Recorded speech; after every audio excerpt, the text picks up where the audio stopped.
Você sabe o que é um documento de design?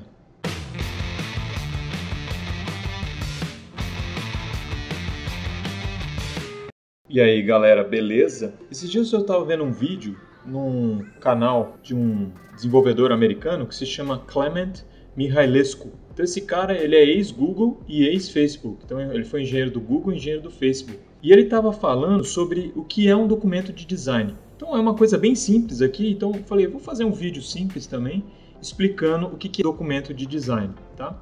Então em inglês é design document, tá? Em português seria documento de projeto. Tá? Então para ficar claro aqui é uma coisa de desenvolvedor. Tá? Quando a gente fala de design aqui, a gente está falando de projeto de software.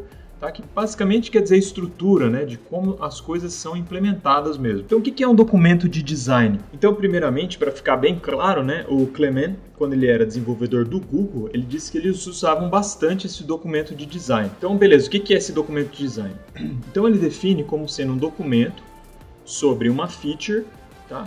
Que é escrito antes da feature ser implementada. Nesse documento, então, estará o escopo dessa feature e como ela deve ser implementada. Uma coisa muito importante do documento de design são aspectos controversos dessa feature, de como ela deve ser implementada, por exemplo. Tá?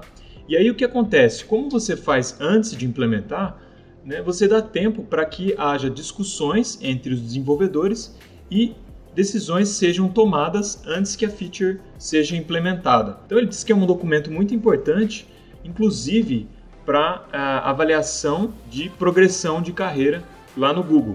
Né? Então, em geral, os desenvolvedores têm que escrever, para cada feature que é desenvolvido, tem que escrever um documento de design. Então, ele deu um exemplo bem simples lá. Depois eu vou colocar o link, se você quiser dar uma olhada, né, no original. Ele deu um exemplo bem simples, né, de um documento de design. Então, basicamente, eles usam mesmo um Google Doc, cria lá um Google Doc. Primeira coisa lá é o nome da feature que vai ser implementada. Depois vem um resumo sobre aquela feature e aí aspectos técnicos da implementação da feature. O que pode ir nesse documento que ele mostra lá, por exemplo?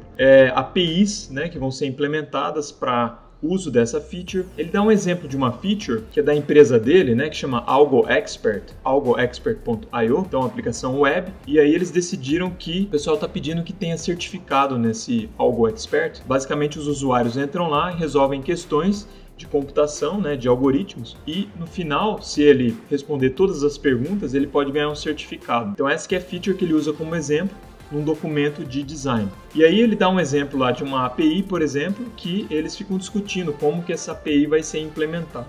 Então achei bem interessante, uma coisa simples, né? E é interessante que é a parte de documentação mesmo da aplicação. E é uma coisa que é feita lá no Google, né, com bastante frequência. Antes de se implementar uma feature, se faz o documento de design. Beleza, pessoal? Então era isso, né? Espero que tenha ajudado aí. Espero que você tenha gostado de saber um pouquinho sobre esse documento de design. Tá? E depois, mais para frente, a gente pode falar sobre mais coisas relacionadas com projeto e documentação, né? Engenharia de software em geral. Obrigado, pessoal, e até a próxima.